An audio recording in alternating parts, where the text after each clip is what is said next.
चाहती हूँ। पूर्व मुख्यमंत्री जो अखिलेश यादव थे, उनके पप्पा जान कहते थे कि लड़के हैं गलतियां हो जाती है। क्या ऐसे लोगों को आप लाना चाहेंगे? नहीं ना।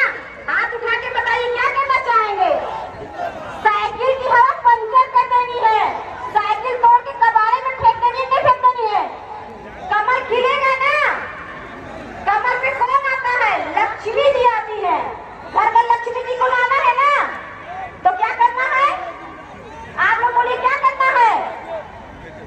कमल का बटन दबाना है ना। हम बोलेंगे अब की बार, आप बोलिएगा भाजपा सरकार। अब की बार हम बोलेंगे अब की बार, आप बोलिए हिंदू की सरकार। अब की बार धन्यवाद। ये जो युवा है ना, जो भाई है, जो युवा है, जो मातृशक्तियां हैं, यही तो लहराते हैं और लहर लहर कर भगवा लहराएंगे। हम इतना ही कहने आए कि लहर लहर कर भगवा लहराइए और राम राज की स्थापना करिए। जय श्री राम, जय वंदे भारत माता की। वक्ताओं की कड़ी में बहुत सारी लाइनें में मैं तो बहुत सारी बातें करती। धन्यवाद। हम उनको लाएंगे, यूपी में फिर से हम भगवा लहराएंगे। यूपी में फिर से हम भगवा लहराएंगे। 22 में फिर से घर घर हम कमल खिलाएंगे। योगी जी आए हैं, योगी जी आएंगे, योगी जी आए हैं, योगी जी आएंगे। और अपने उत्तर प्रदेश को संतों की नगरी कहा जाता है, तो कौन चलाएगा? हाथ ऊपर करके बोलिए, संतों की नगरी को बाबा ही चलाएंगे। संतों की नगरी को बाबा ही चलाएंगे। संतों की नगरी को बाबा जी चलाएंगे। कहिए जय श्री राम, जय जय श्री राम, भारत माता की जय। बहुत बहुत धन्यवाद। जय हिंद, जय भारत। तो यहाँ से जो ताकत दी गई और वो 2014 में देश का प्रधानमंत्री आप लोग एक बार डॉक्टर दिनेश शर्मा, मोदी योगी जिंदाबाद, मोदी योगी जिंदाबाद, डॉक्टर दिनेश शर्मा, डॉक्टर दिनेश शर्मा,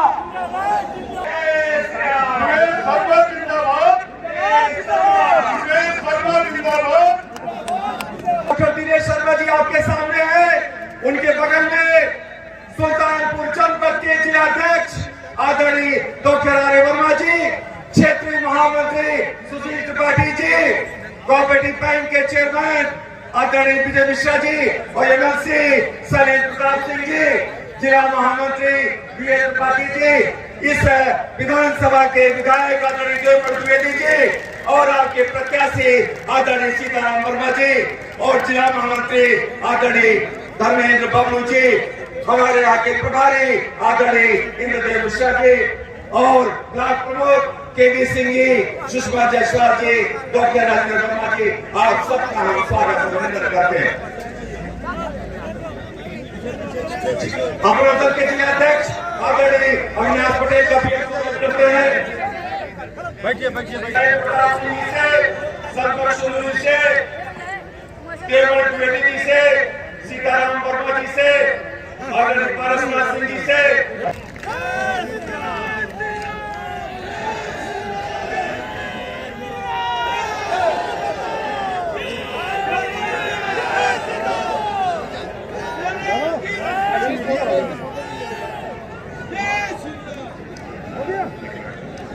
माल्यार्पण के बाद ये गौर माला है, ये माला आपके आशीर्वाद का है।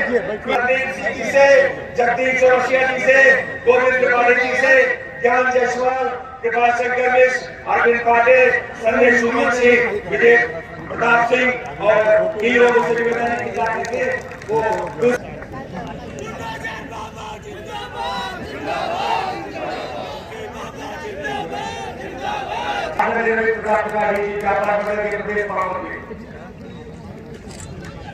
अच्छा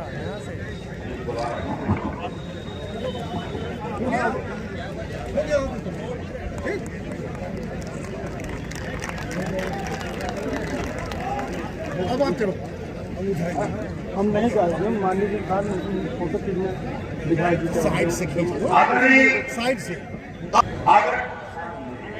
आदरणीय सीताराम वर्मा जी से मैं निवेदन करता हूं आए और कुछ ही मिनटों में अपनी बात को कार्यकर्ताओं के बीच में रखें और आदरणीय डॉक्टर दिनेश शर्मा जी से आशीर्वाद ग्रहण करें। आदरणीय सीताराम वर्मा जी।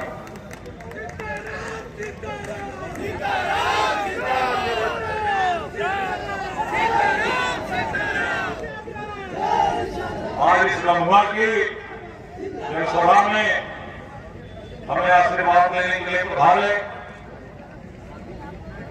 माननीय डॉक्टर दिनेश शर्मा जी, जो हमारे उत्तर प्रदेश सरकार मुख्यमंत्री है। इस कार्यक्रम में वर्तमान विधायक आदरणीय देवेंद्र द्विवेदी जी, भाजपा क्षेत्रीय महामंत्री आदरणीय सुरेश पाठी जी, आदरणीय विजय पाठी जी, भारतीय जनता पार्टी की कार्यकर्ता जी,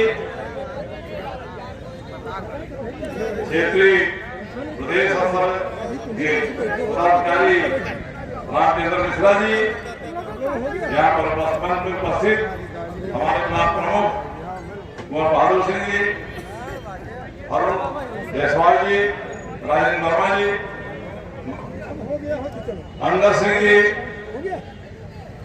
हमारे एमसी और संरक्षक आदरणीय शैलेंद्र प्रताप सिंह जी, विजय मिश्रा जी, राघवेंद्र प्रताप सिंह जी, रविंद्र पाठी जी,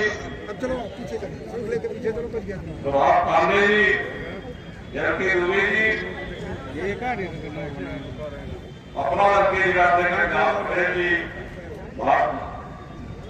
निषाद पार्टी के जिलाध्यक्ष राकेश निषाद जी। भैया अगर आप लोग किनारे हो जाए तो ठीक है, सामने पब्लिक बैठी है, सब लोग करिए, थोड़ा सा काम करिए। प्रमुख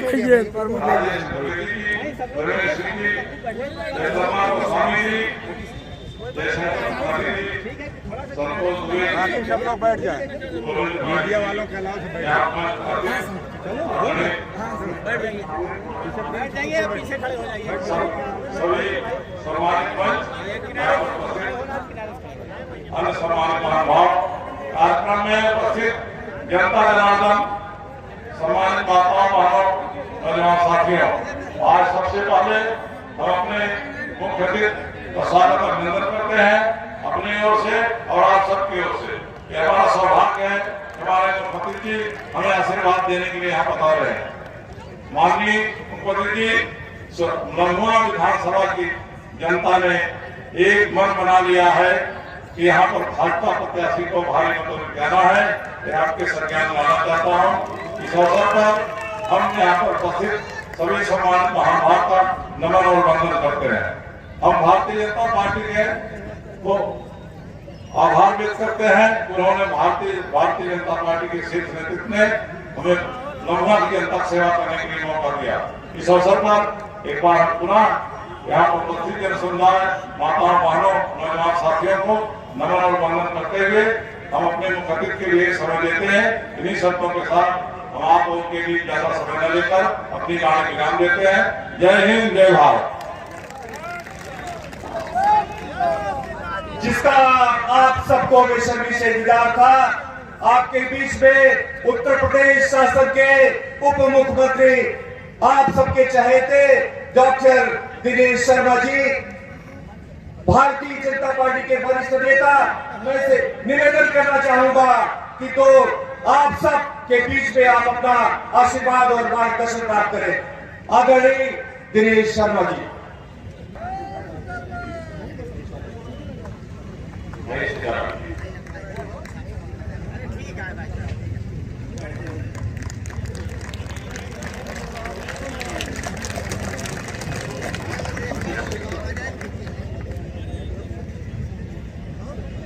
मेरे साथ जोर से बोलिए, सीताराम, सीताराम, सीताराम। अब आप कहोगे कि आपको भगवान का नाम ले रहे हो जाए, जनता का नाम लेने के लिए। हम तो अपने प्रत्याशी का नाम ले रहे हैं। हम अपने प्रत्याशी का नाम ले रहे हैं जो भूत भी है और भविष्य भी है, जो वर्तमान भी है और भविष्य भी है। ऐसे हमारे सीताराम वर्मा जी, और जिनको मैं अपना भाई की तरह मानता हूं, और जो हमारे वर्तमान विधायक हैं, मैं चाहूंगा खड़े होकर बताएंगे, देवमणि जी, द्विवेदी जी, और जो हमारे 2-3 नाम में ले रहा हूं ना, ये भी किसी विधायक से कम नहीं है, विधायक से ज्यादा ही है। ऐसे हमारे भाई सुशील त्रिपाठी जी, हमारे प्रिय और बहुत यशस्वी नेता विजय त्रिपाठी जी, और जिनको पार्टी का काम करते हुए आप देखते हो, ऐसे मेरे प्रिय श्री राघवेंद्र सिंह जी,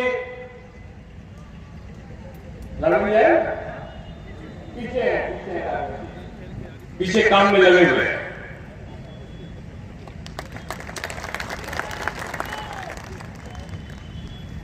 हमारे मंच पर उपस्थित अन्य डॉक्टर श्रीमती वीणा द्विवेदी जी, और मेरे बड़े भाई उनके पतिदेव डॉक्टर द्विवेदी जी, मैंने इस नाम को इतने सारे लिए क्यों, ये बीजेपी है, और बीजेपी में ही चुनाव के पहले तक मैं चलता है और चुनाव के बाद हम चलता है। ये हम यानी हम सब मिलकर एन के इन प्रकारेण बीजेपी की अलग जगह के कमल के फूल को जिताने के लिए आए हैं। ये संदेश देने के लिए मंच पर हमारा सारा नेतृत्व मौजूद है। बीजेपी में ये नहीं चलता कि टिकट इसको हो गया तो नाराज होकर घर बैठ जाओ, नहीं होता है। ये दूसरे दोनों की बात है। हमारे पुराने सहयोगी श्री हमारे रामचंद्र मिश्रा जी, जो मेरे बहुत पहले के साथी हैं युवा मोर्चा के कार्यकाल से, और हमारे रविंद्र त्रिपाठी जी, जगदम्बा गोस्वामी जी, हमारे प्रभात पांडे जी, मंच पर आसीन, जो सबको साथ में लेकर चलते हैं और जो अपनी कार्यशैली के शिष्ट शालीन व्यक्तित्व के धनी एक अच्छे संगठनकर्ता डॉक्टर R.A. वर्मा जी हमारे जिलाध्यक्ष, और निषाद पार्टी के सम्मानित जिलाध्यक्ष श्री राम नखत निषाद जी, हमारे राम नखत साहब भाई आए, हमारे अपना दल के सम्मानित जिलाध्यक्ष श्री अविनाश पटेल जी,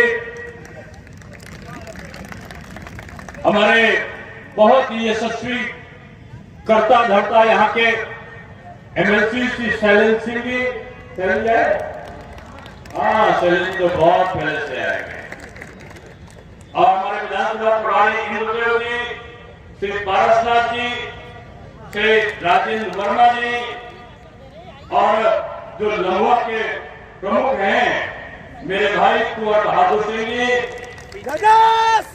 सुषमा अरुण जायसवाल जी, विनोद मिश्रा जी, हीरालाल जी, इंदु रेखा जी, ब्रजलाल जी, विजय त्रिपाठी जी, संदीप जी, जगदीश चौरसिया जी, गोविंद जी, अरविंद जी, संजय सोमवंशी जी, विजय जी, अमरनाथ जी, संजय सरोज जी, प्रदीप रावत जी, अखिलेश प्रताप सिंह जी, राजेश चतुर्वेदी जी, विजय मिश्र जी, प्रवीण सिंह जी, अनिल तिवारी जी, संतोष दुबे जी, अवंतिका त्रिपाठी जी, और इन्होंने तो सीताराम जी ने तो लगभग 100 लोगों के नाम लिखे हैं, और अगर मैं 100 लोगों का नाम लूंगा तो कहीं ना कहीं आद्या प्रसाद पांडे जी रह जाएंगे, रेखा निषाद रह जाएंगी, दिनेश चौरसिया रह जाएंगे, कहीं राजमणि द्विवेदी रह जाएंगे, कहीं ब्रजलाल जी, सुनील पाल, सज्जन लाल, शेष नारायण, रमापति मौर्य, गया प्रसाद सिंह, मधु अग्रवाल, सुधीर साहू, सभी हमारे जितने नाम लिए बड़े महान लोग हैं, और जिनके नहीं लिए हैं वो अति महान लोग हैं। तो मेरे अति महान लोगों, इस समय पूरे प्रदेश में अपने मतदाताओं की कृपा बरस रही है, और ये कृपा ऐसे नहीं बरस रही है। एक नेता बोलते हैं कि भूत नाचेंगे, क्योंकि रात को उनको सपना आ रहा है। विपक्ष के एक नेता है, सपना किसको आता है? जो सोता है, और जो आप ऐसा जागता है वो सपनों को पूरा करने वाला, काम को करने वाला होता है।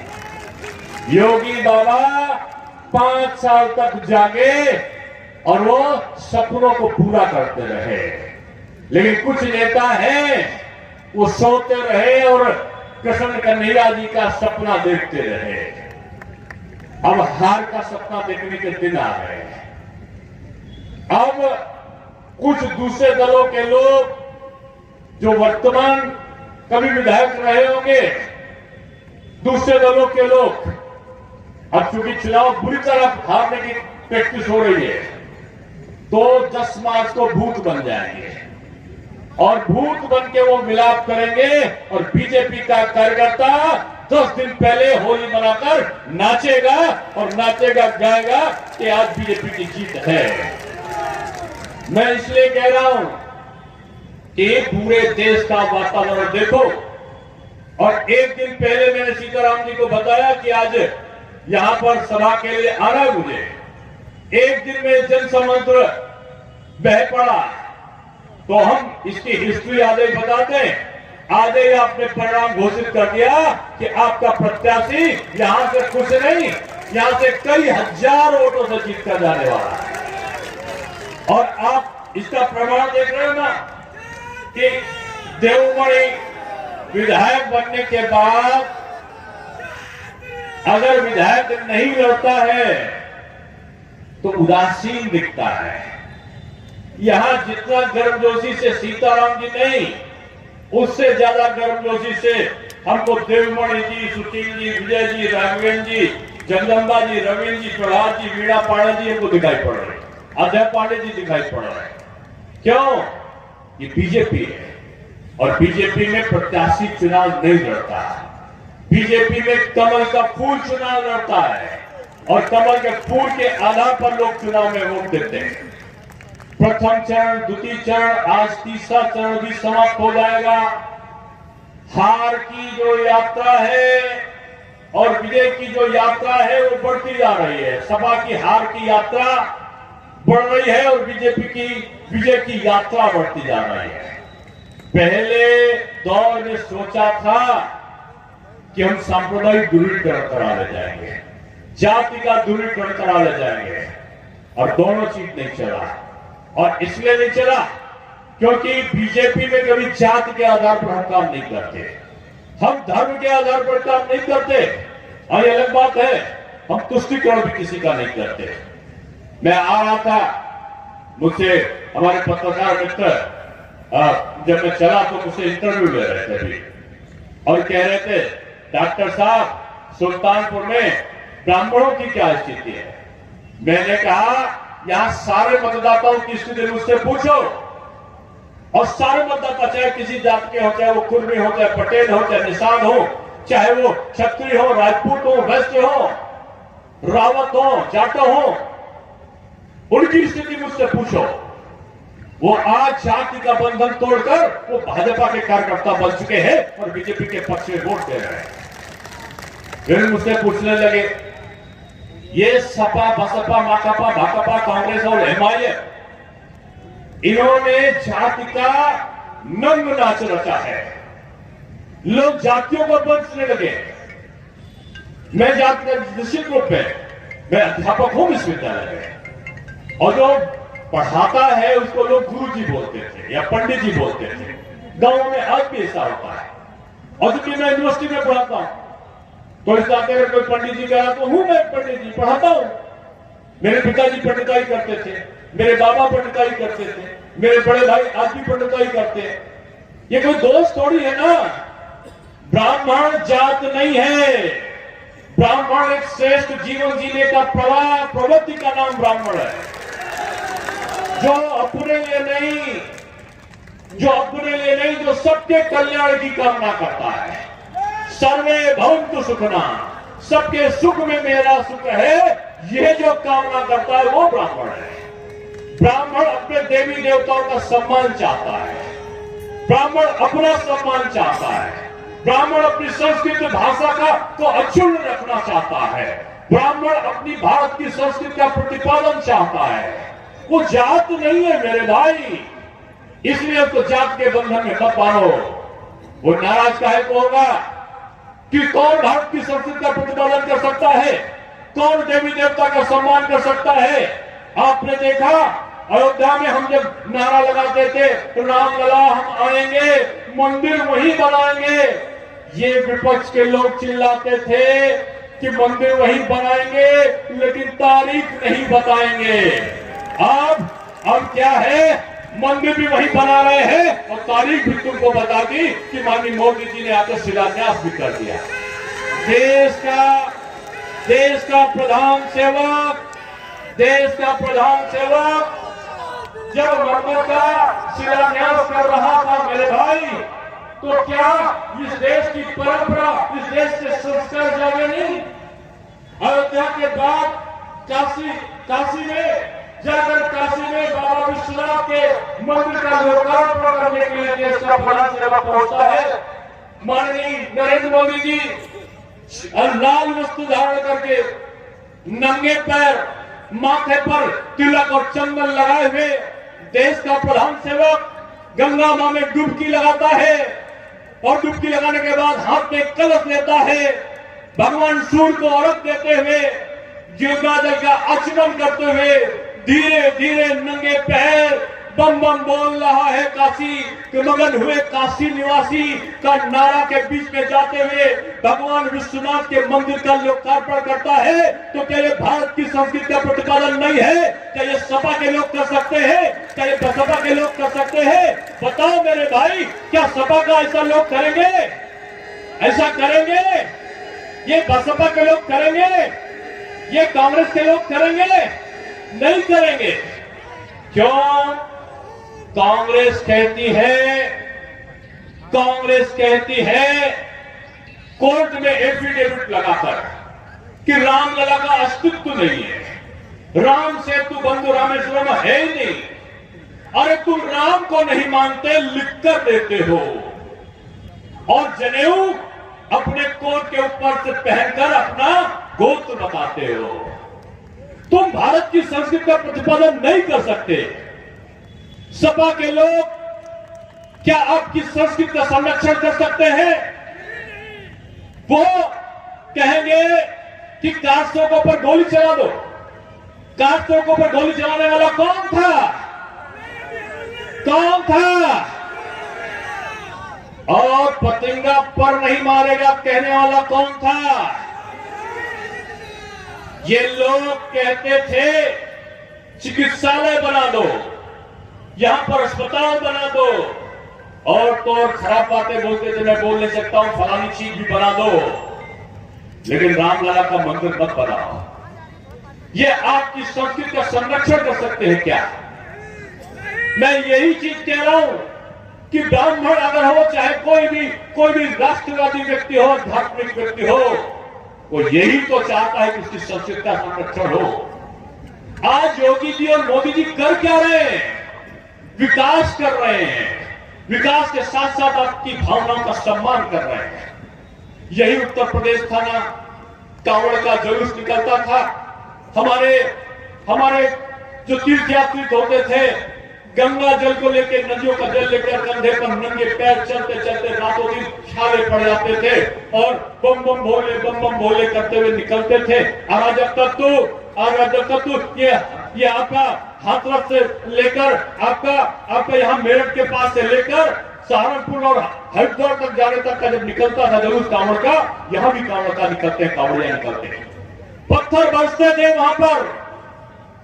और अराजक तक जो पत्थर बरसाने वाले होते थे वो राज सिंहासन के करीबी लोगों के पास जाकर आराम से बैठते थे, और कांवड़िया जिसके चोट लगती थी उसको जेल में दिया जाता था। अब किसी माई के लाल की हिम्मत है जो कांवड़ का जुलूस निकले और कांवड़ के जुलूस पर कोई पत्थर अराजक तो बरसा सके। अराजक तो अगर पत्थर बरसाने की हिम्मत करता है तो पुलिस के डंडे उसके हाथ को उसका जवाब देके बता देते हैं कि पत्थर बरसाने का हक क्या होता है। अब हेलीकॉप्टर से कांवड़ के जुलूस पर फूल बरसते हैं। ये परिवर्तन नहीं है क्या? ये दूसरा करेगा आपके साथ में आकर क्या? हो सकता है हम किसी प्रत्याशी के पक्ष में हो या ना हो, लेकिन जब दीपावली आती है तो योगी बाबा अपना केसरिया वस्त्र धारण किए हुए अपने मंत्रिमंडल के सहयोगों को लेकर अयोध्या पहुंचाते हैं। हर दीपावली को पहुंचाते हैं। और छोटी दीपावली के दिन हमने कथाओं में पढ़ा था कि रामलला पुष्पक विमान से माता जानकी, वीरवर लक्ष्मण और बजरंगबली श्री हनुमान के साथ पुष्पक विमान से अयोध्या आते हैं।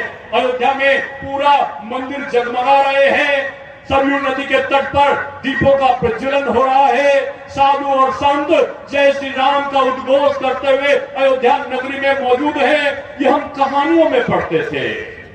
अब योगी बाबा अयोध्या पहुंचते हैं। सरकार का हेलीकॉप्टर घूमता है। पुष्प की वर्षा आसमान से होने लगती है और फूल की वर्षा होते होते धीरे धीरे धीरे धीरे हेलीकॉप्टर उतरता है। भगवान मर्यादा पुरुषोत्तम राम, माता जानकी, वीरवर लक्ष्मण, बजरंगबली श्री हनुमान की झांकी जमीन पर उतरती है। साधु संत आशीर्वाद की मुद्रा में अयोध्या में खड़े होते हैं। सरयू की नदी पर दीपक लाखों लाख दीपक जल रहे होते हैं। सारे मंदिर जगमगा रहे होते हैं और जोर से योगी बाबा बोलते हैं जय श्री राम, और पूरा अयोध्या जय श्री राम के नारे से गूंज जाता है। क्या आपने कभी किसी और मुख्यमंत्री को देखा था ऐसा करते हुए? क्या कोई दूसरा मुख्यमंत्री करेगा ऐसा? नहीं करेगा। इसलिए हमारा मतभेद हो सकता है, लेकिन भारत की संस्कृति ये चुनाव, ये जाति पात के बंधन में आपको बांटने के लिए आया है। ये कहेगा क्या कि प्रत्याशी फलानी जात का है, उस प्रत्याशी को, बीजेपी के प्रत्याशी को कैसे हराओ। सपा, बसपा, माकपा, भाकपा, कांग्रेस, MIM ये मिलकर दूसरे जाति का प्रत्याशी खड़ा कर देंगे जो भारतीय जनता पार्टी का परंपरागत वोट होगा। बसपा का प्रत्याशी ऐसा आएगा जो बीजेपी का वोट काट दे। कांग्रेस का प्रत्याशी ऐसा आएगा जो बीजेपी का वोट काट दे। सपा का प्रत्याशी तो ऐसा आएगा ही आएगा जो अपने लिए वोट मांगेगा। ये सपा, ये बसपा, ये माकपा, ये भाकपा, ये MIM, ये कांग्रेस, ये लोकदल, ये सब एक हैं। इनके चुनाव चिन्ह अलग हैं, इनके नेताओं के चेहरे अलग अलग हैं, लेकिन इनका मंतव्य एक है, इनका उद्देश्य एक है। इनके प्रकार किसी प्रकार से भारतीय जनता पार्टी सत्ता में ना आए। आपको उनके षड्यंत्रों से बचना है। लोग अपनी जात को याद दिला के कहेंगे बीजेपी को वोट ना दो, हम तुम्हारी जात के हमको दे दो। अरे मेरे भाई, बड़े मुश्किल से इस उत्तर प्रदेश में जातिवाद को तोड़ा है। ये केवट, ये निषाद, ये पटेल, ये ब्राह्मण, ये क्षत्रिय, ये वैश्य, ये श्रीवास्तव नहीं, हम भारत मां के लाल हैं, हम मोदी जी के सेनानी हैं, हम उत्तर प्रदेश के निवासी हैं। हमने विकास की सुगंध को सूंघा है। यहां पर 2-3 हवाई अड्डे थे, आज 14 हवाई अड्डे पर हवाई जहाज चल रहे हैं और 22 हवाई अड्डा 1 साल के अंदर बनकर तैयार होने वाले हैं। यहां पर 2-3 मेडिकल कॉलेज थे, लेकिन आज 32 मेडिकल कॉलेज संचालित हो रहे हैं। 64 की स्वीकृति मिल गई है। अब भारतीय जनता पार्टी का उद्देश्य है कि 10 मार्च के बाद सत्ता में आएंगे तो हर जिले में 1 मेडिकल कॉलेज होगा। उसके लिए हम संकल्पित होकर आगे बढ़ रहे हैं। आपके तो सुल्तानपुर में भी मेडिकल कॉलेज हो रहा है। विधायक जी, हमारे पूर्व विधायक जी, जो वर्तमान अभी जो है, आपको मैं बधाई देता हूं कि आपने प्रयत्न किया इसके लिए। यहाँ के भाजपा अध्यक्ष को देता हूं कि आपने इसके लिए कोशिश किया था और इसी कोशिश में वो मेडिकल कॉलेज भी बनने की तरफ आगे चल गया। और हम सब ये प्रयत्न करते हैं। यहाँ किसानों को सम्मान निधि मिली, हाथ उठाकर बताओ अगर मिली तो। सबको मिली, गैस का कनेक्शन मिला ना। यहां पर आपके वहां पर प्रधानमंत्री आवास गांव में आया, हो सकता किसी को ना मिला हो। अब वो आवाज दिलाने का काम जब जोर से बोलोगे सीताराम तो सीताराम दिलाएंगे, और सीताराम उसके लिए काम करेंगे। पार्टी ने बजट पे अपने पास कर दिया है कि प्रधानमंत्री आवास कोई भी व्यक्ति बगैर आवास के न रहे, उसकी व्यवस्था हम कर रहे हैं। अब तो होली आने वाली है और दिवाली आएगी। अब होली और दिवाली को गैस का सिलेंडर, अब गुजिया को जो है मुफ्त के सिलेंडर में बनाने वाले हो, तो गैस का सिलेंडर मुफ्त में मिलेगा। आपकी बेटियां जो बीए में इंटर पास करके जाएंगी, बहनों माताओं, अब बिटिया रानी अगर पढ़ने वाली है, मेधावी छात्रा हैं, तो हमारी सरकार नई चमकती हुई स्कूटी देगी। ये संकल्प किया है हमारी पार्टी ने संकल्प पत्र में। किसानों भाइयों, आपकी मेहनत, आपके द्वारा पैदा की गई फसल से सबको अन्न मिलता है, आप अन्नदाता हो। आपकी कठिनाई को सरकार ने समझा है। अन्नदाताओं, अब आप जो बिजली को खर्चा होगा सिंचाई के साधन में, अब वो मुफ्त होगी। एक भी रुपया अब आपके पास में बिजली का खर्च नहीं होगा। ये सरकार ने निश्चय किया है। यानी जो श्रमिक हैं उनको 1000 रुपए मिलेगा। आपने बताओ, 2 साल से 10 किलो राशन मिल रहा है, सब बहनों को मिल रहा है। कौन दे रहा है, झूठ बताओ, कौन दे रहा है? योगी बाबा दे रहे हैं। तो वोट किसको दोगे? वोट किसको दोगे? मैं इसलिए नहीं कह रहा हूं, 2 साल पहले तो चुनाव नहीं थे, लेकिन सरकार दे रही थी ना। पूरी दुनिया में वैक्सीन का पैसा पड़ता है कोरोना से। अमेरिका और जापान, जर्मनी और ब्रिटेन ऐसे लोग टेस्ट करा रहे थे, लेकिन हमारे भारतवर्ष में मोदी जी के द्वारा जो वैज्ञानिक थे उन्होंने वैक्सीन बनाई, मुफ्त में वैक्सीन। पता चला कि वैक्सीन मुफ्त में और दवा सरकारी अस्पतालों में मुफ्त में, जो टीका की चेकिंग कराओ तो मुफ्त में, और ये सारा काम करने का काम हमारी सरकार ने किया। आप इन प्रत्याशियों से पूछिएगा, सपा का प्रत्याशी, बसपा कांग्रेस का प्रत्याशी क्यों वोट मांगने के लिए आए, तो उनसे एक प्रश्न कहना कि भैया अपने बड़े नेताओं की एक फोटो दिखा दो जो कोरोना के काल में किसी एक गांव के आदमी की सहायता करने के लिए आपका कोई भी नेता आपका कहीं गया हो तो उसका एक फोटो दिखा देना। जब दुख आया तो मोदी जी और योगी जी आए, जब दुख आया तो बीजेपी का कार्यकर्ता उसके विधायक आए, अस्पताल में भर्ती कराया, दवा कराया, मुफ्त में किया, घर वालों के लिए भोजन पहुंचाया, कम्युनिटी किचन चलाया। 6 विधायक बीजेपी के शहीद हो गए, दिवंगत हो गए। 3 मंत्री हमारे नहीं रहे, सैकड़ों हमारे पदाधिकारी नहीं रहे, लेकिन हमारी पार्टी ने जनता के लिए काम किया। अब वोट मांगना है तो 1.5 महीने से आप निकल पड़े पर्यटन यात्रा पर, चुनाव की पर्यटन यात्रा पर निकल पड़े, और उसके पहले अपने चुनाव क्षेत्रों तक भी ये लोग नहीं गए। इसलिए इनसे प्रश्न पूछना कि आप चुनाव के, आप संकट के समय कहां थे? इस संकट के समय अपने घरों में घुसे हुए थे। आज जब चुनाव आया तो अलाउद्दीन के चिराग की तरह जिन्न निकल रहा है, माफिया का, अपराधियों का, राजा तत्वों के रूप में उनके सहयोगियों का, कि वो चुनाव में या तो लड़ रहे या वो समाजवादी पार्टी, बहुजन समाज पार्टी की सहायता कर रहे हैं। ये कौन लोग हैं जो फिर से उत्तर प्रदेश को अपराधी ग्रस्त उत्तर प्रदेश के रूप में बनाना चाहते हैं? आज बेरोजगारी की दर 17.4 से 2017 की घट के आज 4.9% रह गई। 11 लाख करोड़ की अर्थव्यवस्था थी 2017 में, आज 22 लाख करोड़ रुपए की अर्थव्यवस्था हो गई, दोगुनी हो गई। एक व्यक्ति की इनकम उस समय 48,250 रुपए थी 2017 में। आज एक व्यक्ति की इनकम 94,850 रुपए है। बढ़ी है, हम किसानों की आमदनी को बढ़ाना चाहते हैं। हमने डीएपी खाद में सब्सिडी दिया, नीम कोटेड यूरिया दिया, आपको सिंचाई के साधन दे रहे हैं, मुफ्त में बिजली दे रहे हैं।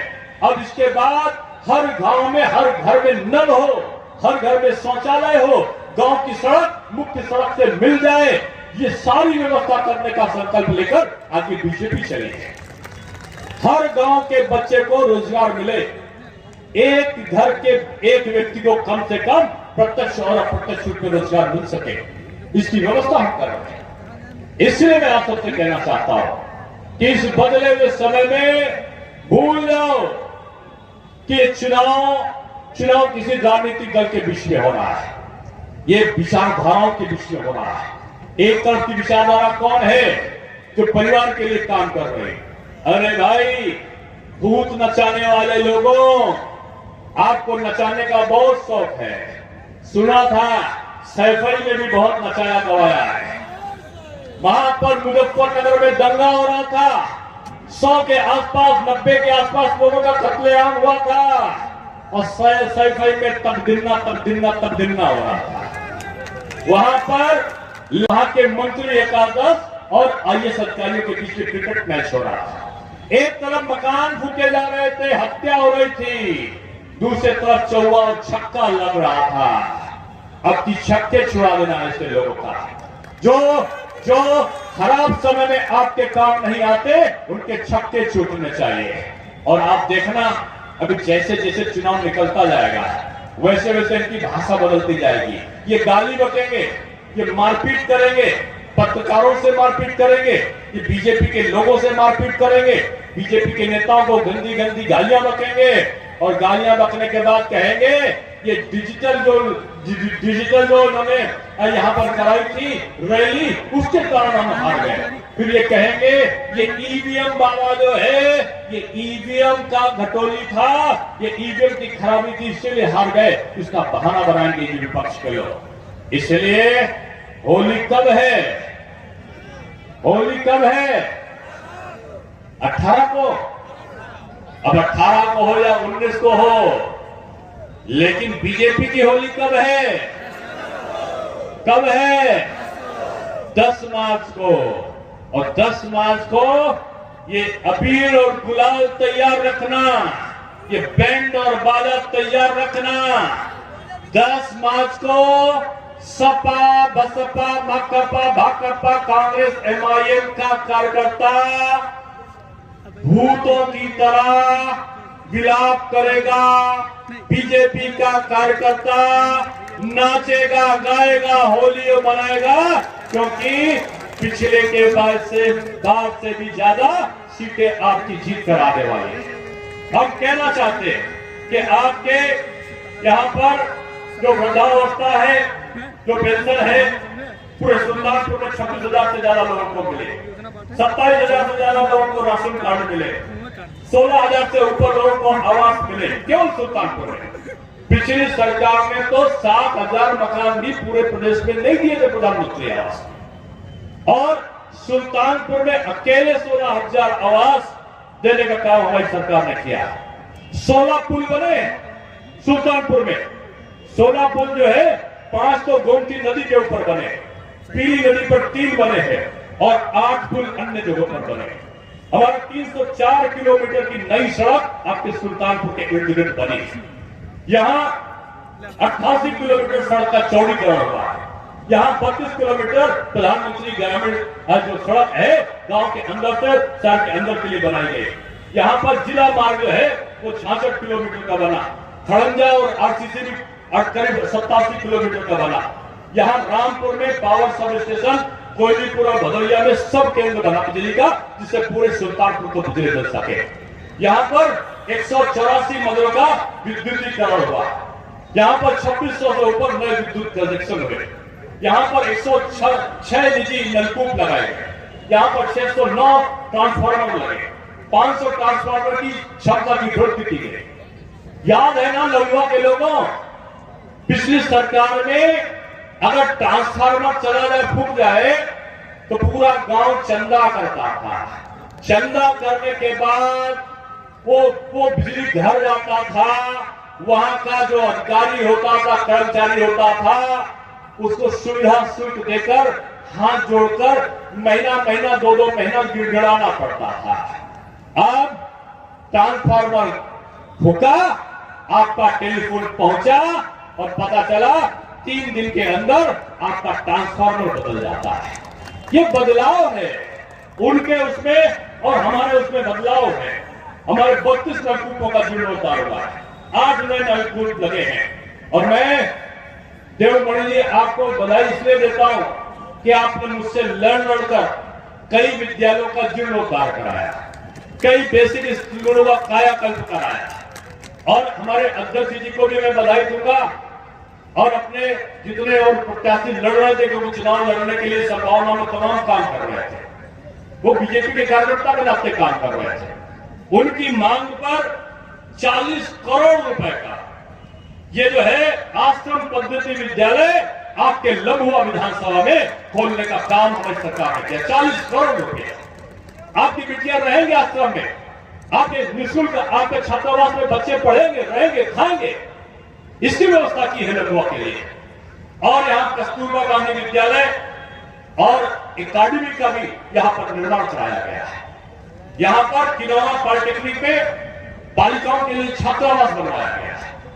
ये स्वास्थ्य क्षेत्र में देखो तो 200 से अधिक मरीजों का इलाज प्रधानमंत्री विवेकाधीन कोष से कराया गया है। अगर देखो तो 5 लाख रुपए तक का आयुष्मान कार्ड के माध्यम से यहाँ के लोगों का इलाज कराने का काम भी हमारी सरकार ने किया है। यहाँ 400 करोड़ की लागत से मेडिकल कॉलेज शुल्क हुआ है।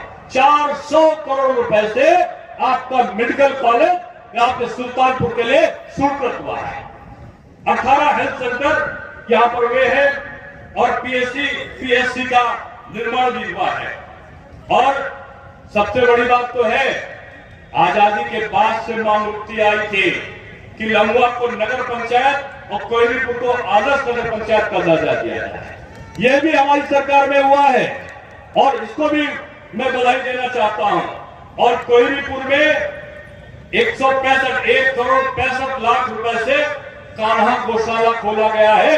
अब जो हमारी निराश्रित गोवंश है वो वहां पर रह सकता है।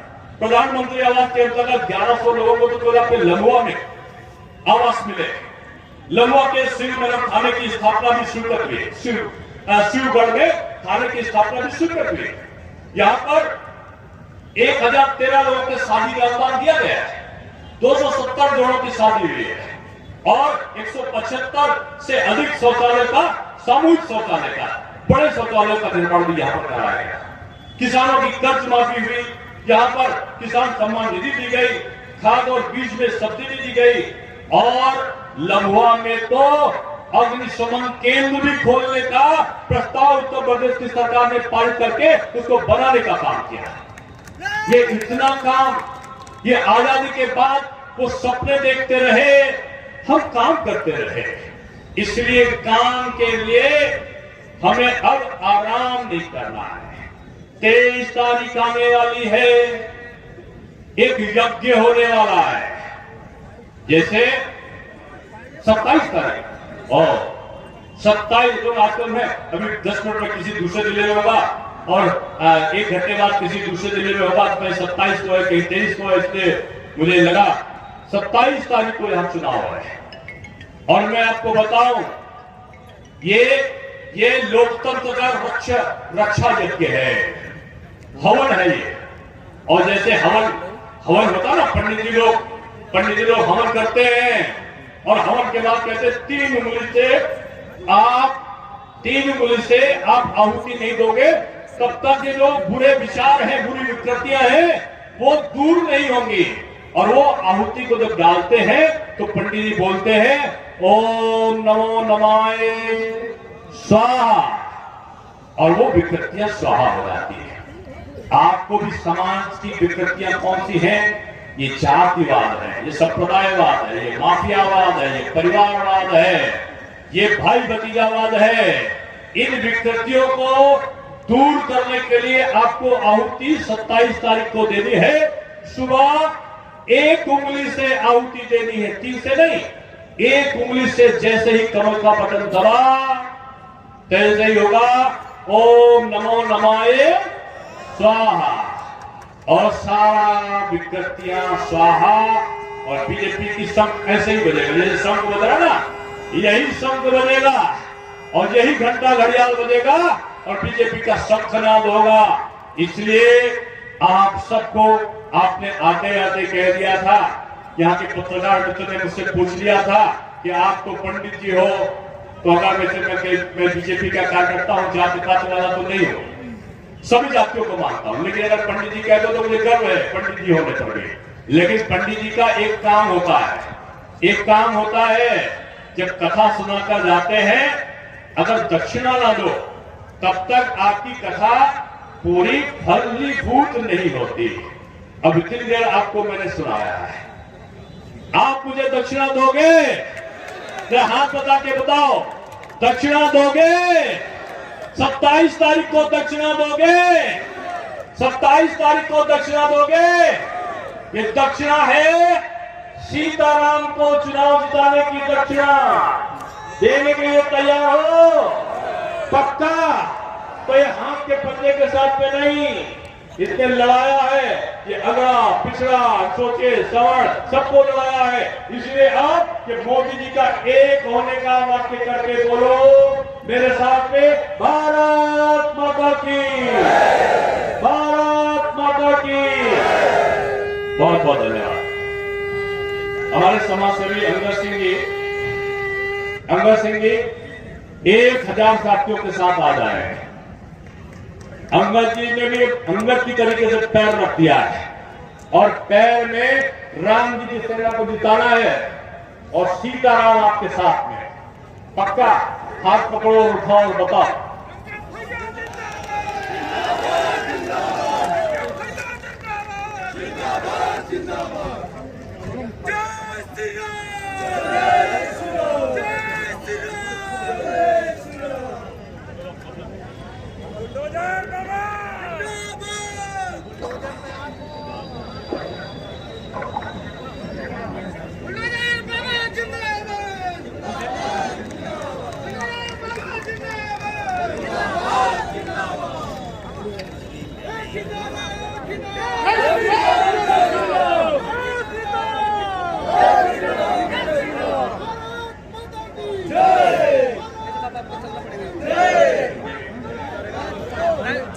पीछे रहे जब तक उन्हें इस राउत हुए तब तक सुनो।